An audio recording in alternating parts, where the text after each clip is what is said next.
할렐루야. 늘 선교지를 위해서 기도해 주신 여러분께 감사를 드립니다. 늘 주님 안에서 만나기를 원했던 여러분들을 또 이렇게 몇 년 만에 다시 얼굴과 얼굴을 대해서 만나게 되니 또 이것이 저희의 또 큰 기쁨이 되는 것 같습니다. 오늘 아침에 교회 오기 전에 이런 찬양을 들었습니다. 하나님은 너를 지키시는 자, 하나님은 너를 지키시는 자. 그 찬양을 몰랐는데 선교지에 있을 때 제 동료 되는 목사님이 한국에서 편지 봉투에다 가사를 하나 이렇게 악보를 해가지고 보내주셨어요. 편지 봉투에 뜯어보니까 그 찬양의 가사였습니다. 그때 저희가 당하고 있던, 직면하고 있던 때가 점쟁이하고 대결하는 상황이었습니다. 2006년에 저희가 사역하는 제가 사는 집 앞에 저희가 시골에 한 5만 명 되는 도시에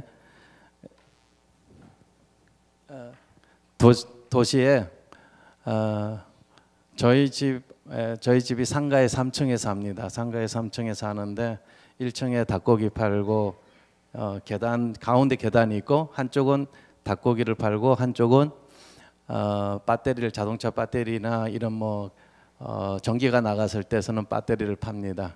그리고 2층에 이제 주거 지역을 만들어서 2층에 A, B실 이렇게 한 20여 평 되는 이제 주거 지역을 만들어서 주인 아저씨가 할아버지가 이렇게 새 놓아 가지고 이렇게 이제 새 놓는데 2층에 두 집이 살고 3층에 두 집이 사는데 저희가 3층에 한쪽 A실에 살고 있습니다.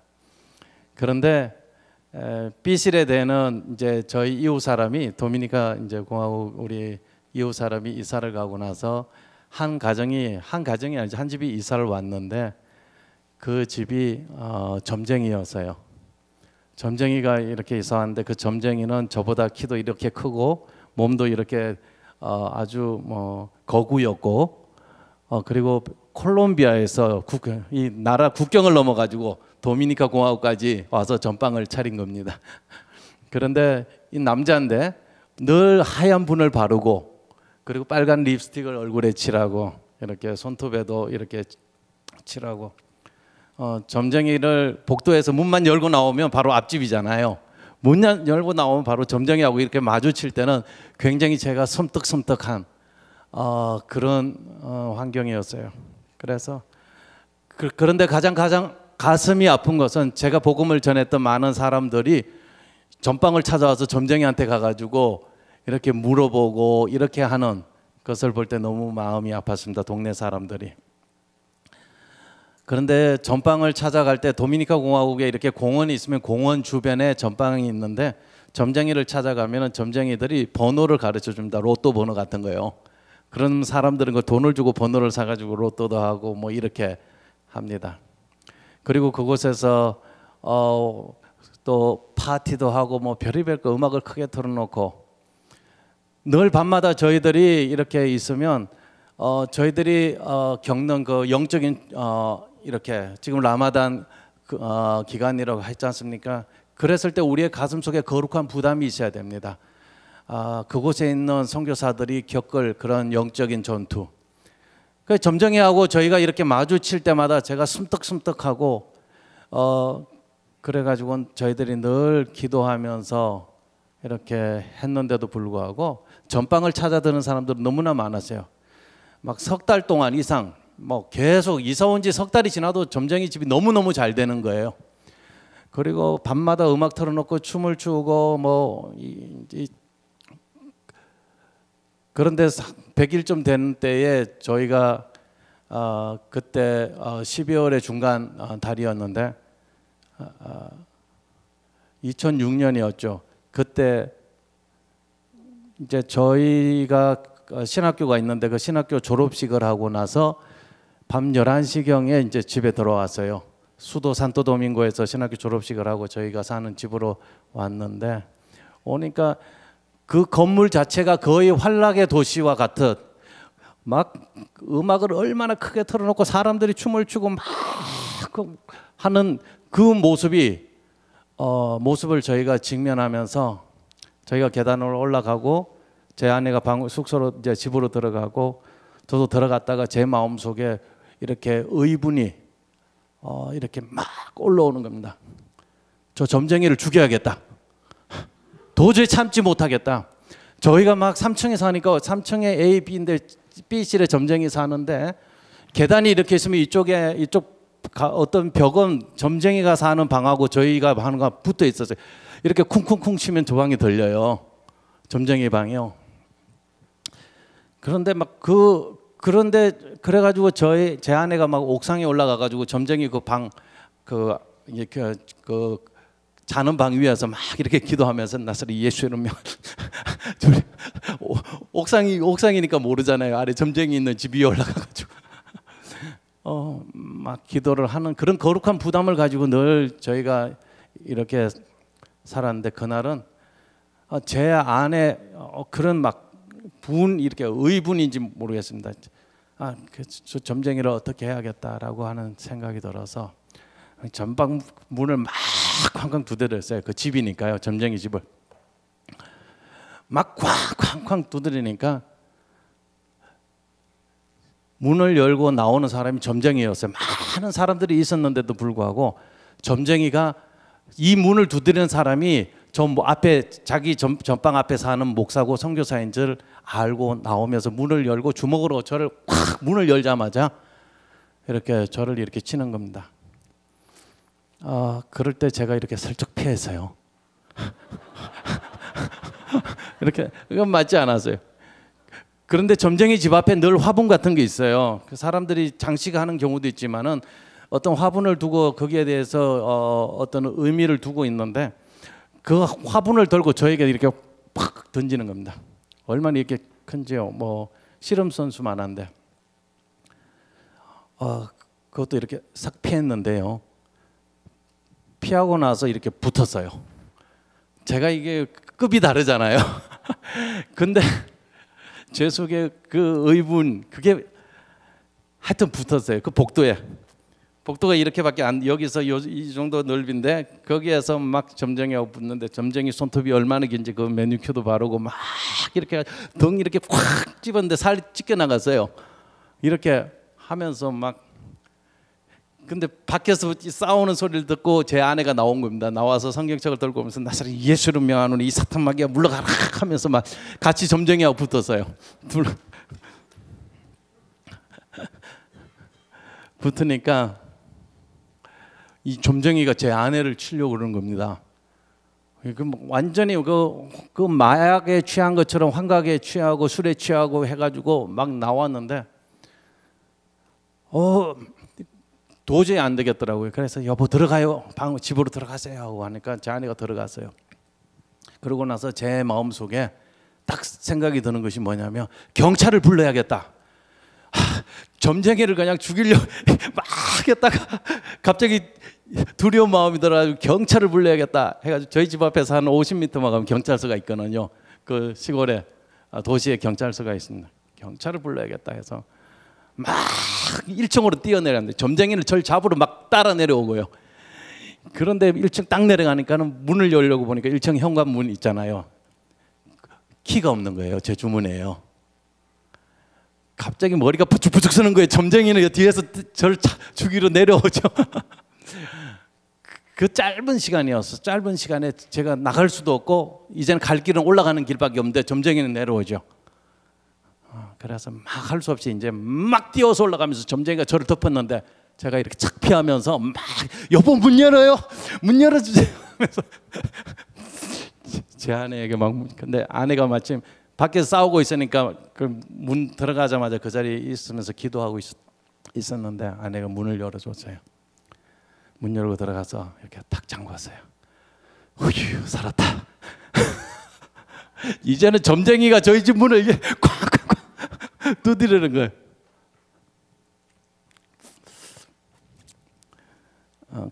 그날 저녁에 밤이 새도록 하나님 앞에 기도했던 저의 모습을 기억합니다. 밤새도록 기도할 때 하나님께서 내가 너와 함께하지 않으면 넌 죽었다. 너가 의분을 가지고 그렇게 갔는데 그런데 내가 너와 함께하지 않으면 넌 죽었다. 그러면서 제가 그때 회개할 때 하나님보다 앞서서 제 의분 때문에 쫓아나가가지고 그렇게 했던 그 모습을 회개할 때 하나님께서 그런 음성을 들려주셨습니다. 그날 새벽까지 밤이 새도록 기도할 때 제 아내에게 하나님께서 환상을 보여주시는데 저희 기도상이 교자상이 있잖아요. 교자상, 까만 교자상이 있는데 이것이 붕 날려서 점쟁이 집으로 이렇게 확 밀고 들어가는 그런 환상을 보여주셨습니다.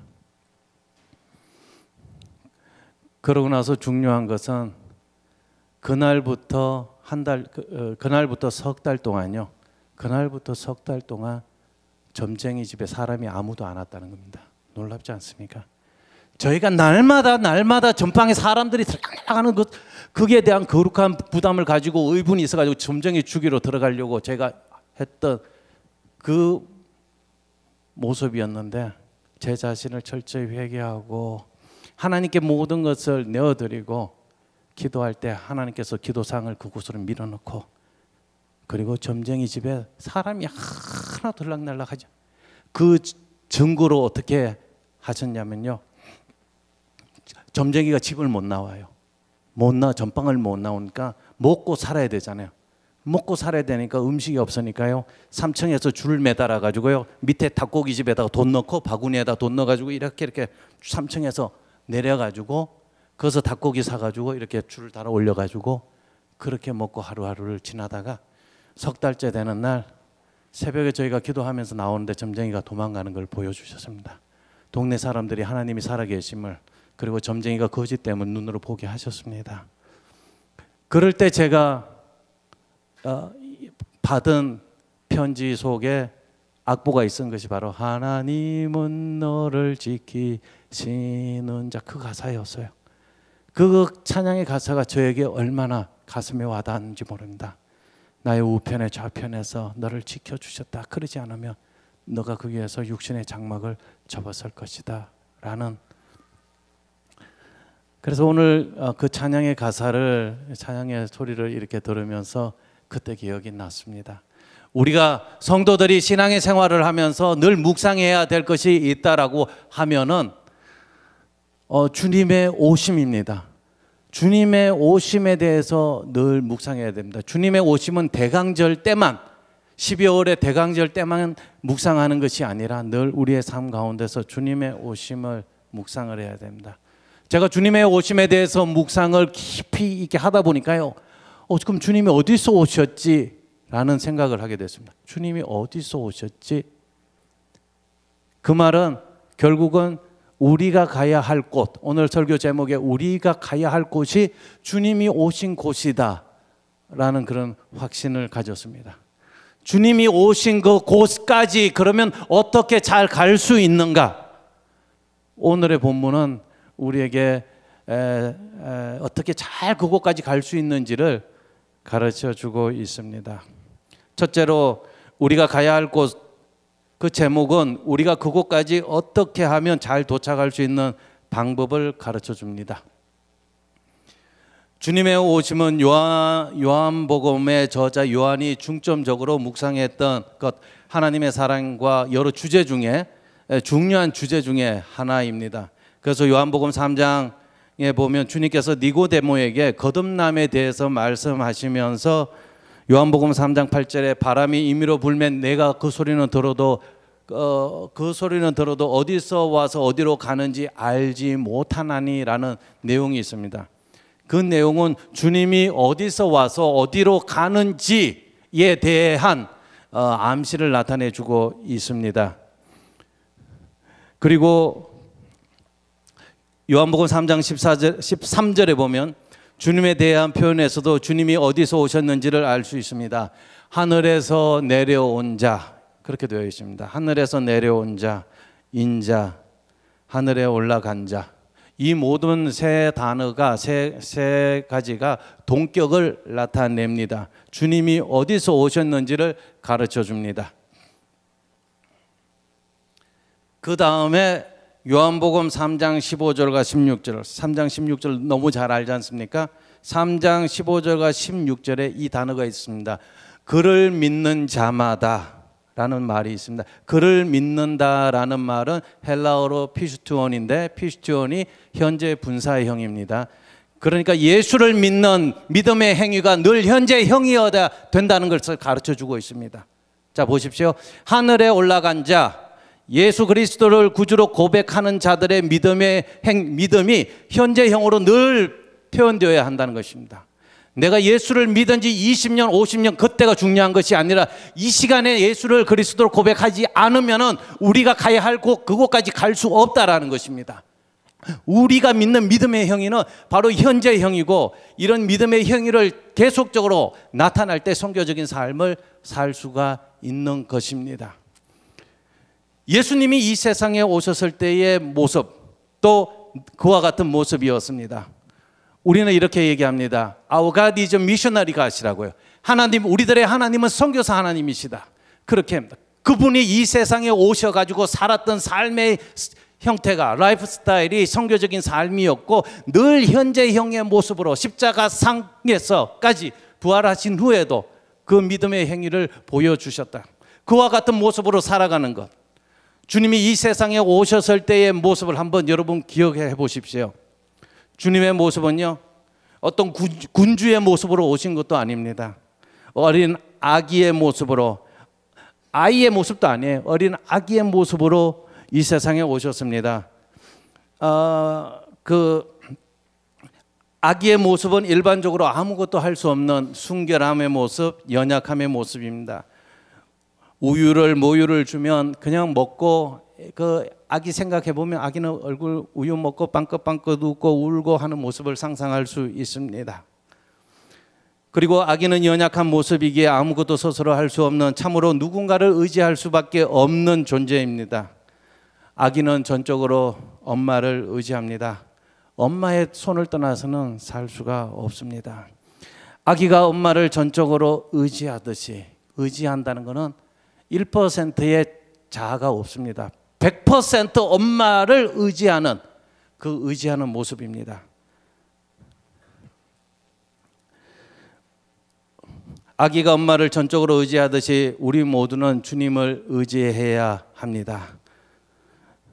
전적으로 하나님 아버지께 의지하는 모습, 하나님이심에도 불구하고 이 세상에 오신 주님은 하나님 아버지를 전적으로 의지하시는 그 모습, 그 모습을 닮아가야 우리가 선교적인 삶을 살아갈 수가 있습니다.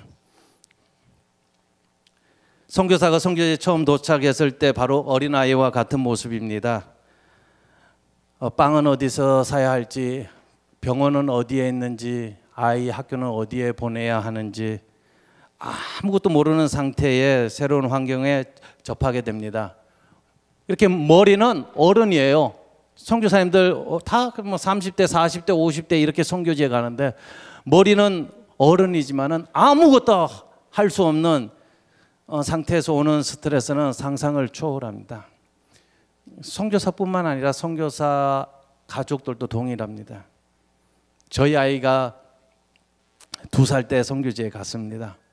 아기 때 2살 때 갔는데 아기는 스트레스가 없을 것 같았어요.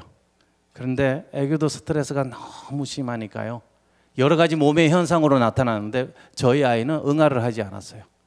아기가 응아를 하지 않는데요, 하루 이틀 사흘 부모의 마음이 근심과 염려로 쌓이게 되죠. 5일 6일 7일 되니까요 금식하게 되더라고요. 8일 9일 10일 되니까요 열흘 동안 응아를 안 하니까 저희가 정말 어떻게 할 수 없어가지고 이제 아이를 비포장길로 이렇게 업어가지고 나오면서 그 다음에 문짝이 없는 봉고를 태워가지고 시외버스 정류장으로 가서 시외버스 정류장에서 그 아이를 이제 같이 데리고 수도 산토도밍고까지 2시간이 넘게 버스를 타고 이렇게 갔습니다. 고속버스 터미널에 도착하니까요, 터미널 옆에 있는 건물에 에스컬레이터가 있는 거예요. 도미니카 공화국이에요.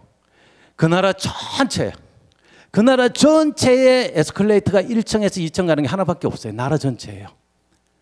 지금은 많이 있지만요. 하나밖에 없는데 아이가요.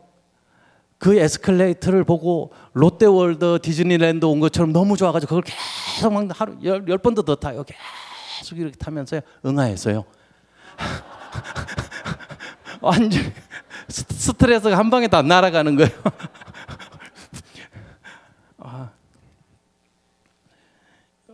오직 예수 그리스도를 위하여 복음을 위하여 선교지에 왔건만 복음을 전해야 하는 것을 머리로는 알지만 알아듣지 못하고 말도 하지 못하죠. 신임 선교사들 선교지 처음 가면 다 누구나 동의를 합니다.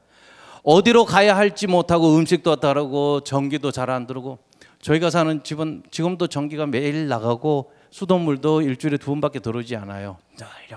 18년 전이나 지금이나 늘 그런데요. 또 치안이 불안하여 늘 생명의 위험이 있는 곳에서 선교사는 아무것도 할 수 없는 자신의 모습을 발견하게 됩니다. 바로 어린 아기와 같은 모습입니다.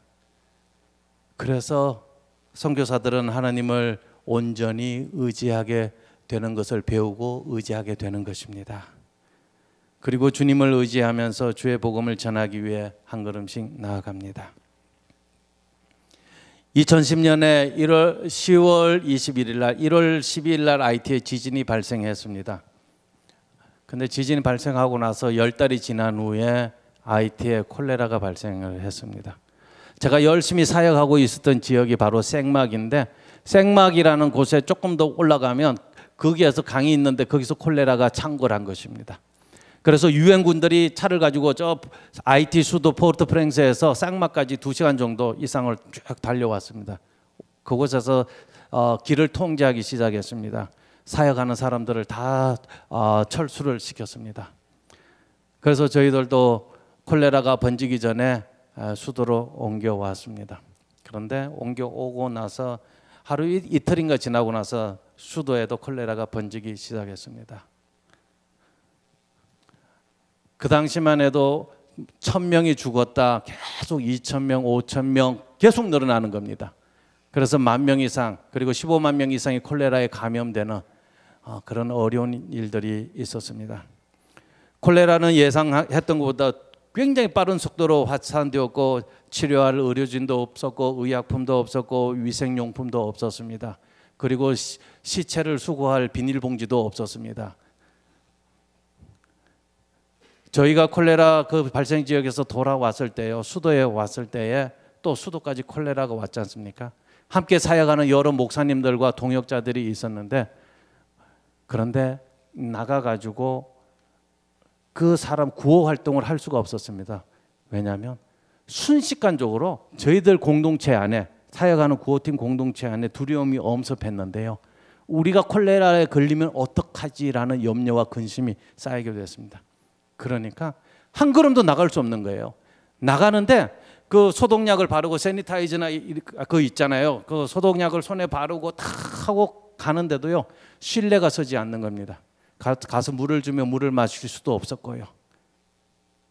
그런 두려움에 휩싸였을 때에 우리의 나약함이 얼마나 나약한가를 저희가 체험할 수 있었고 그리고 함께 기도하고 주의 성령에 붙잡힌 바 다시 될 때 저희가 사역을 할 수 있었습니다. 하나님을 신뢰할 때 우리가 가야 할 곳, 그곳까지 잘 갈 수가 있는 것입니다. 둘째로 우리가 가야 할 곳은 우리의 삶인 나그네와 같은 삶을 살아야 함을 가르쳐 줍니다. 오늘 구약의 본문에 보면 여호와께서 아브라함에게 이르시되, 이 구절을 천천히 묵상하면요, 여호와께서 아브라함에게 이르시되 할 때 하나님 아버지의 마음이 이렇게 가슴에 와닿았습니다. 여러분들이 자녀들에게 이렇게 이를 때 그 얘야 하면서 아빠가 엄마가 누구에게 말하되 할 때 어떤 가슴에 그런 사랑과 어떤 그런 거 아버지 부모의 마음이 있지 않습니까?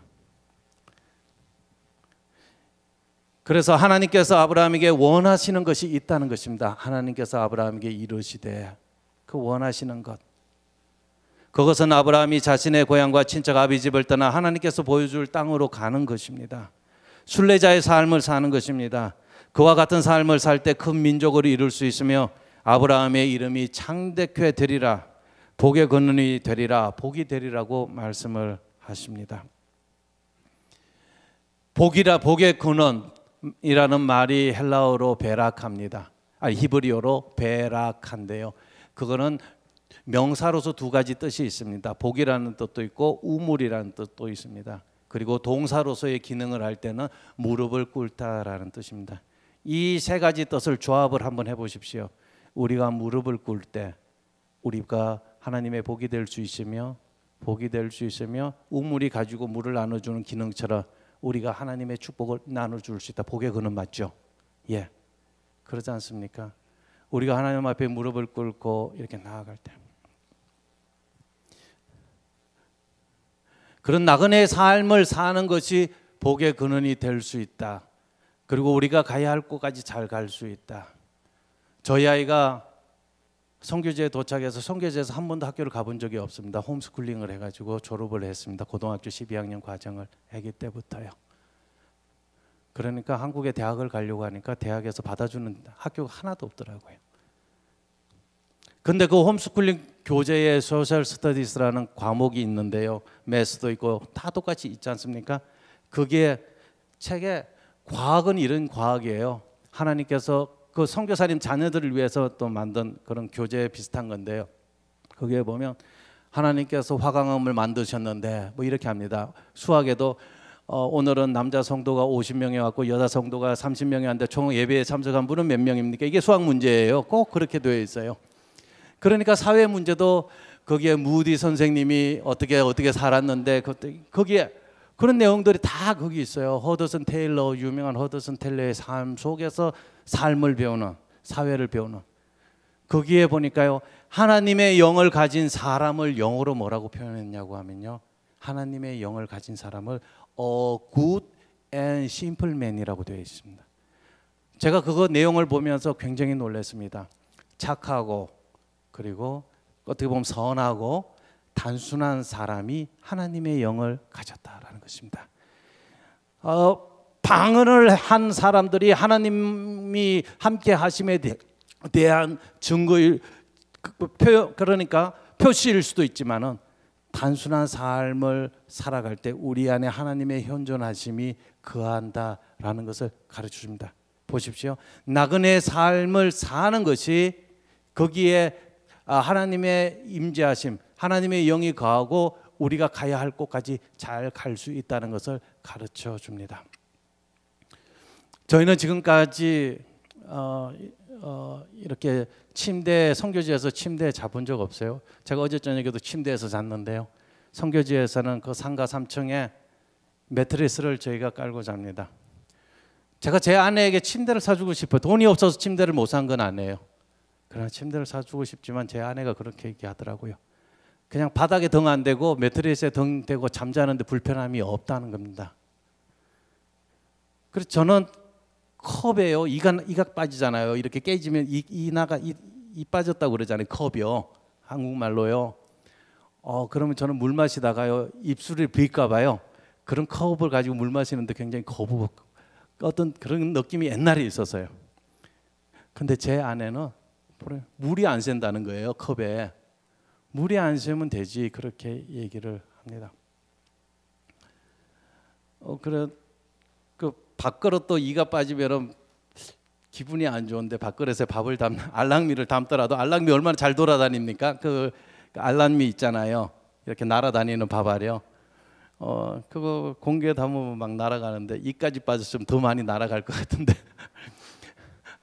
그런데 제 아내가 그래요. 밥이 이렇게 흩어지지 않는데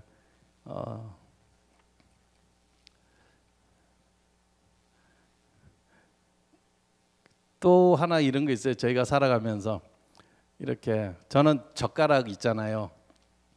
한국 사람들 젓가락으로 밥 먹는데 이렇게 반찬 먹을 때 저는 젓가락이 키가 같아야 돼요. 모르겠어요. 저는 키가 같아야지 이렇게. 그래서 교회에서 주방에 가면 젓가락 많이 있잖아요. 그러면 구입한 시기에 따라서 젓가락 키가 조금씩 다를 수가 있는데 그러면 키를 저는 이렇게 똑똑 맞춰가지고 하는데 제 아내는 이렇게 짝대기가 2개면 되지. 나뭇가지든 철이든 2개만 있으면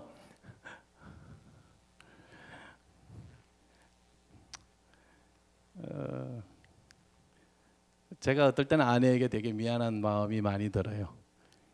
숙명여중 수석으로 졸업하고 경기여고 서울대 졸업하고 막 이쁜 집에서 자라가지고 이렇게 하는데 그 아내 데리고 선교지에 가자고 해서 그 아내도 대학을 다닐 때 선교적인 비전이 있어서 그렇게 왔지만 그래도 사역지에 갔을 때 그래도 침대에서 같이 이렇게 자는 것을 보고 싶고 하는데, 그런데 그렇게 단순한 삶을 살아가면서 살아갈 때 하나님께서 날마다 하나님의 영을 부어주시는 것을 저는 볼 수 있었습니다.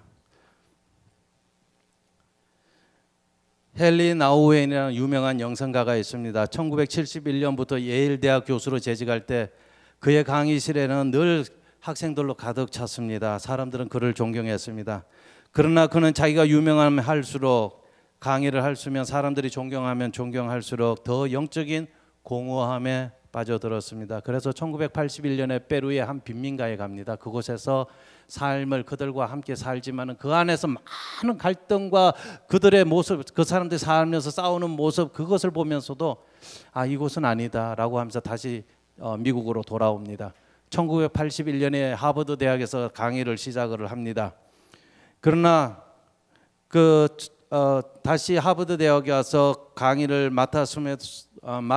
맡았음에도 불구하고 진정한 안식을 찾지 못하고 다시 강단을 떠나 캐나다 토론토에 있는 정신지체 장애자 공동체 데이브레이크라고 하는 그곳에 갑니다. 1996년 9월에 심장마비로 세상을 떠날 때까지 그 공동체 속에서 장애우들과 함께 생활을 했던, 그 삶을 살았던 헨리 나우엔을 기억합니다.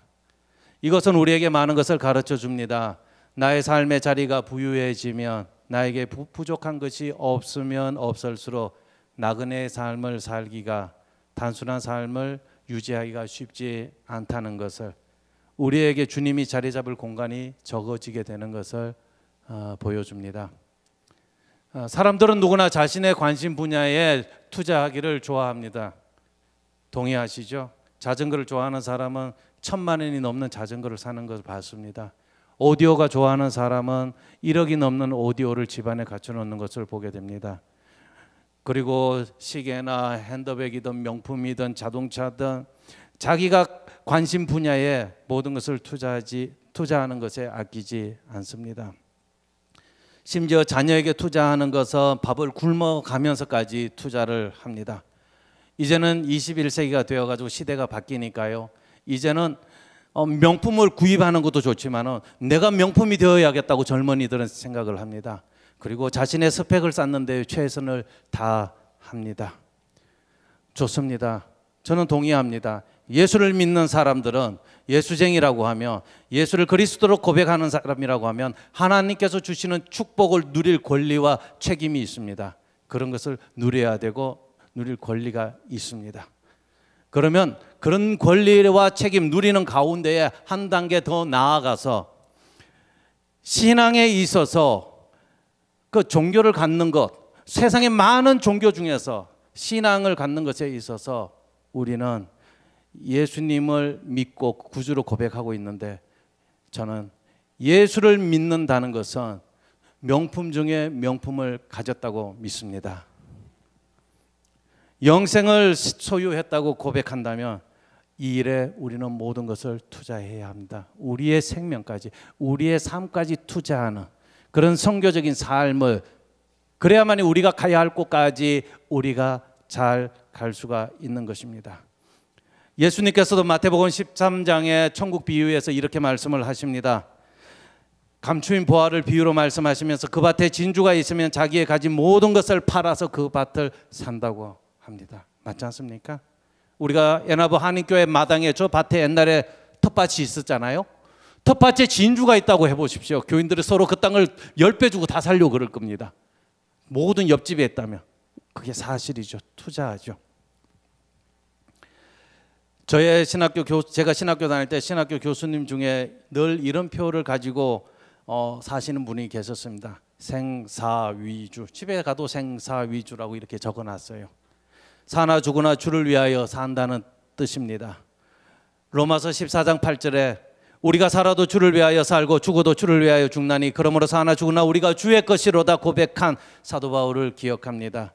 주를 위하여 사는 성도, 집으로 돌아갈 준비가 된 성도들은 주를 위하여 나그네와 같은 삶을 살기를 원하는 성도들, 우리가 가야 할 곳, 그곳까지 잘 갈 수 있는 것입니다. 선교적인 삶을 사는 것은 제자로서의 삶을 사는 것입니다. 제자로서의 삶. 주님께서도 세상에 오셔서 제자 삼았잖아요. 마태복음 28장 19절에서 20절에 보면 제자 삼아라. 제자 삼는 것이 마테테우사테라고는 모든 민족, 판타타 에스네, 모든 민족 제자를 삼아 마테테우사테, 제자 삼는, make a disciple 하는 제자 삼는 것. 우리가 그런 제자가 되어야 합니다. 주님의 제자가 되어야 함을 가르쳐 줍니다. 제자가 되어야 제자를 삼을 수가 있는 것입니다. 이런 말 아시지 않습니까? 용장 밑에 쫄장 없다. 용장 밑에 쫄장 없다. 죽음을 각오하고 나아가는 용장 밑에 쫄장이 없어요. 다 용장과 같이 현장에 뛰어가서 싸우는 것입니다. 죽음을 각오하고 정말로 선교적인 삶을, 제자로서의 삶을 살기를 원하는 성도들이 그 밑에 또 다른 제자들을 양육할 수 있는 것, 새신자들을 전도해서 새신자고 그가 용장이 되고 계속해서 우리가 그와 같은 삶을 살 때 우리가 가야 할 그곳까지 잘 갈 수가 있습니다. 이제 마지막으로 셋째로 우리가 가야 할 곳, 그곳이 있다는 말은 우리에게 소망이 있음을 가르쳐 줍니다. 우리에게 소망이 있음을 가르쳐 줍니다. 야곱은 말하기를 짧고 험악한 세월을 보내었다고 고백을 합니다.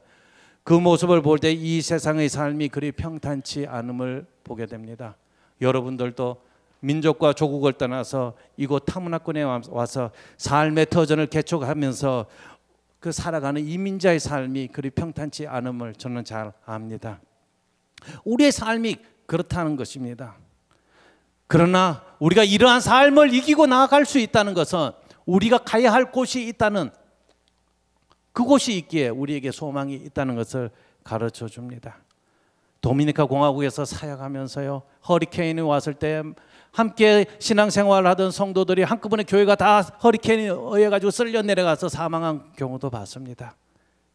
그리고 2010년에 1월 12일 날 IT 지진이 났을 때 저희 집에 있을 때 지진 막 이렇게 흔들려서 저희가 무너지는 줄 알았어요. 그럼에도 불구하고 저희 도미니카 공화국에 있는 집들은 무너진 집이 거의 없어서 흔들림만 심했고요. 그런데 IT에 지진이 났을 때에 300만 명이 사는 그 도시에 지진이 났을 때에 CNN에서 뉴스를 이렇게 뉴스를 보도하면서 100만 명의 이상이 사망했습니다라고 얘기를 했습니다. 100만 명 한번 생각해 보십시오. 얼마나 실제적으로 나중에 통계에 의해서 나왔을 때 정확하게 사망한 사람이 23만 명입니다. 약 23만 명이 사망을 했습니다. 23만 명을 상상을 한번 해보십시오. 여러분들께서 헌금해 주셔가지고 또 한국교회에서 헌금해 주셔서 그 많은 헌금을 가지고 우리가 지진 지역에 가서 구호 활동을 했습니다. 수많은 시체들이 23만 명이 거의 5분 안에 절대 다수의 사람들이 사망을 했습니다. 그리고 한 달이 지나고 두 달이 지났을 때 계속해서 그 썩어져가는 시체들을 바라보면서 구호 활동을 하는데, 구호 물자를 가지고 가면요, IT에 있는 그 흑인들이죠. 흑인들은요, 전기가 나간 밤에 깜깜할 때 보면 보이지도 않아요. 그런데 그 흑인들이 그냥 흑인이라는 표현 자체가 그래요. 그 사람들이, IT 사람들이 굶주림과 그런 정신적인 지진의 피해를 통해 가지고 있는 상황 속에서 구호 물자가 나타나면요, 모두 다 동물적으로 바뀝니다. 완전히 동물적으로 바뀌어 가지고 구호팀들이 가져온 거기에 달려 들어 가지고 물자를 뺏어 가기도 합니다. 그래서 초창기에는 미국 군인들도 그렇게 나눠주지 못하고 헬기에서 막 뿌렸어요. 헬기에서 그런 하도 그런 폭도들이 심해가지고요. 저희가 구호 활동을 하는데 마스크를 끼고 막 하는데 썩어가는 그 냄새 때문에 얼마나 머리가 아픈지요. 막 어떨 때는 일주일 동안 씻지 못해가지고 머리에서 종기가 나고 피가 터지기도 하고요. 저 머리에서도요. 그런 환경 속에서도 살아갈 때 그 많은 이제 더위 속에서 그런 여러 날이 되니까 이제는 그냥 그 머리가 해골이라고 표현해도 좀 그런데 그런 모습들이 길거리에 널려 있게 되는 겁니다. 사람들은 뼈밖에 없고 이렇게 손톱이 새까맣고 이렇게밖에 되지 않아. 그런 것들이 그렇게 그런 모습들이 널려 있는 그곳을 사람들이 무감각하게 지나다니면서 그냥 하는 겁니다. 제가 그때 가장 많이 묵상한 것이 무엇이냐면 영의 삶과 육의 삶입니다. 영의 삶과 육의 삶요. 썩어져가는 시체들 옆에 페트병이 있잖아요. 페트병이 있으면 아이들이 물을 길러 가기 위해서는 페트병이 필요해요. 코카콜라 이런 페트병 있잖아요. 그걸 주워 갑니다. 주워서 이렇게 물을 배급하는 대로 물 가지러 이렇게 가는데요. 그 옆에 있는 시체들은 돌아도 안 보는 거죠. 그때 제가 느낀 것은 정말로 영이 떠난 우리의 육체는 쓰레기만도 못하다. 그 쓰레기 페트병만도 못한 그 모습을 이렇게 보게 됐어요. 오늘 신약의 본문 요한복음 14장 2절과 3절에 보면 우리가 가야 할 곳이 아버지 집임을 분명히 가르쳐주고 있습니다. 2절에 보면 내 아버지 집에 거할 곳이 많도다. 그렇지 않으면 너희에게 일러서리라. 내가 너희를 위하여 거처를 예비하러 가노니 3절에 가서 준비가 되면 다시 와서 너희도 그곳에 있게 하리라. 내가 아버지 집에 가는데 야 만약에 아버지 집이 없으면 내가 너희에게 없다고 얘기할 테니까 그러나 우리 주님은 아버지 집에 거할 곳이 많도다 확신 있게 우리에게 말씀해 주시면서 우리가 가야 할 곳이 그곳이다 라고 합니다. 여러분 잘 아시죠? 스페인어요. 스페인어로 인사할 때 여러 가지 인사가 있습니다. 친한 사람끼리 오피셜한 상태에서 인사할 때 이렇게 할 때 보통 그래 얘기할 때 아디오스 그럽니다. 들어보셨죠? 아디오스 이렇게 얘기합니다. 아디오스. 이게 단어가 아디오스가 한 단어인데 어감상 아디오스 이렇게 얘기합니다. 아디오스. 헤어질 때 그렇게 얘기합니다. 성도들이 우리가 성도들과 함께 고별 예배 또 발인 예배 이런 들을 때 성도들이 아디오스 이렇게 합니다. 아디오스 하면서 그 뜻이 무엇이냐면 영어로 to God이라는 뜻입니다. to God 하나님에게로. 아디오스라는 말이 굿바이라는 뜻이 있지만 이게 띄었으면 아디오스 하면 하나님에게로 그런 뜻입니다. 우리의 삶이 늘 하나님에게로 나아가는 그와 같은 삶을 살아야 하는 것입니다. 우리가 가야 할 곳이 하나님이 계신 곳이기 때문입니다. 고향을 떠난 사람들은 고향으로 돌아가고 싶어 합니다. 한국을 떠난 사람들은 한국인은 모두 애국자가 된다고 합니다. 한국인만 그런 줄 알았어요. 근데 한국인만 그러지 않더라고요. 도미니카 공화국도 그렇고요. IT 사람들도요. 그 진흙 쿠키 먹고 산다고 그러잖아요. 그런데 진흙 쿠키 안 먹고 살고요. 아주 안 좋은 빵 같은 거 먹고 살아요. 하루에 초록색 바나나 하나만 있으면 일용할 양식인 그들이에요. 도미니카 공화국에도 많은 IT인들 살고 도미니카 공화국에 어렵게 사는 사람들도 있습니다. 잘 사는 사람은 벤츠도 끌고 다니고 렉서스도 끌고 다니고 100만 불이 넘는 아파트에 살지만은 많은 어려운 사람들은 초록색 빵 하나만 있어도 일용할 양식인 그 형제들. 제가 그 형제들과 함께 예배 드릴 때 많은 은혜를 받습니다. 제가 전도하고 했던 형제들이지만 그럴 때 이런 찬송을 부를 때 제가 굉장히 많은 은혜를 받았습니다. 예수로 나의 구주 삼고 이것이 나의 간증이요 이것이 나의 찬송일세. 이 찬송가를 그냥 그 IT인들은 끄레오로 막 이렇게 부르잖아요. 그 자기네 나라 언어로.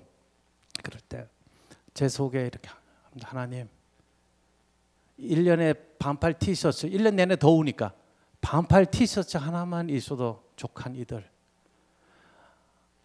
딱딱한 빵 하나만 있어도 일용할 양식인 형제들, 그리고 초록색 바나나 하나만 있어도 하루에 일용할 양식인 그 형제들의 삶을 제가 잘 아는데, 그들이 손을 들고 예수로 나의 구주 삼고 이것이 나의 간정이요 이것이 나의 찬송일 때 제 마음속에 하나님, 이들의 삶에 있어서 간정할 것이 무엇이며 이들의 삶에 있어서 하나님 찬양할 것이 무엇이 있습니까? 아무것도 없는 그 형제들의 삶을 보면서 그들 속에 믿음의 확신이 차서 예수로 나의 구주 삼고 이렇게 찬양하는 그 모습 속에 제가 많은 은혜를 받았습니다. 그 형제들도 가야 할 곳이 집이 있다라는 확신을 가지고 있기 때문입니다. 귀소 본능, 그런 말 있지 않습니까? 우리가 가야 할 곳이 있기에 우리의 삶은 선교적이어야 하는 것입니다. 사랑하는 우리 애나부교회 성도 여러분, 가야 할 곳이 있음을 굳게 믿고 나아가는 성도가 되시기를 원합니다. 주님 부르시는 곳에, 주님 원하시는 곳에 어디든지 간에 그곳에서 예배하며 선교적인 삶을 살아갈 수 있는 성도, 이것이 바로 건강한 성도의 모습입니다. 찬송가 324장에 이런 가사가 있습니다. 예수 나를 오라하네 어디든지 주를 따라 주와 함께 가려네. 보십시오. 나와 함께 간다는 거 아니지 않습니까? 주와 함께. 나의 삶에 있어서 내가 주체가 되지 않고 주님이 주체가 됨을 고백하는 것, 주와 함께 가려네. 주님 따라가리라고 고백하는 삶이 되어야 할 것입니다. 주님 뜻하시는 곳에, 주님 찾으시는 곳에 늘 있게 해 주옵소서라고 기도하는 성도.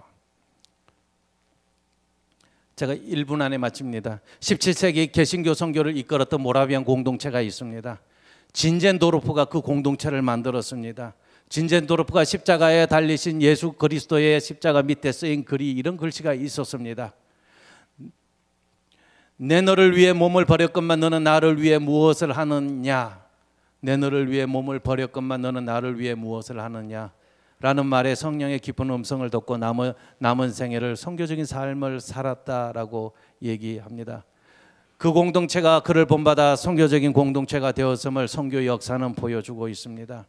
모라비안 교회, 수많은 그 당시 로마 카톨릭으로부터 종교개혁을 해가지고 장로교도 나오고 루터교도 나오고 많은 교회들이 예배당을 짓고 모든 일을, 교회를 틀을 만들려고 애쓰고 노력할 때 모라비안 교회는 성도 70명당 1명의 선교사를 보내는 위대한 선교의 역사를 이루어 왔습니다. 그들을 통해서 우리 가운데 복음이 전해지고 그들의 사랑과 그들의 열정이 오늘날까지 우리 가운데 있음을 보게 됩니다. 애나부 한인교회를 통해서 위대한 선교의 역사를 이루어 가시기를 원합니다. 날마다 하나님을 의지하며 성령의 충만한 가운데 소망을 가지고 하나님의 교회에, 하나님의 선교에 귀히 쓰임받는 저와 여러분이 되시어 우리가 가야 할 곳, 그곳까지 선한 싸움을 싸우고 저와 여러분의 달려갈 길을 마치고 믿음을 지켜 주님께서 준비하신 의의 면류관을 기쁨으로 받는 저희 모두가 되시기를 소망합니다. 기도하시겠습니다. 거룩하신 아버지 하나님, 감사합니다. 아버지께서 피로 값주시고 세워주신 우리 애나부 한인교회, 주님 귀한 교회를 통해서 주의 복음이 땅끝까지 증거되기를 원합니다. 귀한 성도들, 이 자리에 함께한 귀한 성도들 주님 마음껏 사용하여 주셔서 주의 영광이 드러날 수 있게 축복하여 주옵소서. 예수님의 이름으로 기도드립니다. 아멘.